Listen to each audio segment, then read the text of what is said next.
ملتان کے بعد اہم خبر آپ کو آگاہ کرتے چلیں بھلوال سے، جہاں سابق وفاقی وزیر مملکت ملک خضر حیات امان کی 25ویں سالانہ برسی بڑے عقیدت و احترام کے ساتھ منائی گئی۔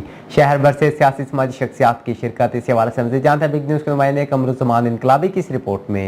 ابو بکر سابق وفاقی وزیر مملکت ملک نور حیات نون کی 25ویں برسی نہائی عقیدت و احترام سے منائی گئی۔ علاقہ بھر کی سیاسی و سماجی شخصیات نے شرکت کی۔ اس موقع پر Malik Taimur Hayat Noon admin officer Noon sugar mill colonel retired Abdul Rashid Ali Jafar Naqvi, Muhammad Ali Jatt, Hafiz Zia ur Rehman, Malik Safdar Iqbal, Sheikh Abdul Hamid, Haider Ali Butt, سابق کونسل سید غلام عباس شاہ، رانا جاوید، قمر گجر و دیگر سیاسی سماجی شخصیات نے بھی شرکت کی۔ اس موقع پر تلاوت کلام مجید اور ہدیہ نعت بھی پیش کیا گیا۔ برسی کے موقع پر صدر جماعت اہل سنت پیر عامر اسلم سائی نے مرحوم نور حیات نون کی روح کے صالح ثواب کے لیے دعا کروائی۔ اللہ تعالیٰ ان کو جوار رحمت میں جگہ عطا فرمائے۔ اس موقع پر میڈیا سے گفتگو کرتے ہوئے ان کا کہنا ہے کہ ملک تیمور حیات نون کی بطور وزیر مملکت پاکستان کی خدمات ہمیشہ زندہ و جاوید جو کبھی فراموش نہیں کی جا سکتی۔ انہوں نے کہنا ہے کہ نون خاندان نے پاکستان کی ترقی کے لیے بے پناہ خدمات سر انجام دی ہیں، جس کی واضح مثال گوادر پورٹ وقت سب کے سامنے ہے۔ انہوں کا کہنا ہے کہ اپنے سلاف کے نقش قدم پر چلتے ہوئے نون خاندان اپنی روایت کو برقرار رکھتے ہوئے ہر سطح پر اپنے علاقے بھلوال کی تعمیر و ترقی کے لیے کوشاں اور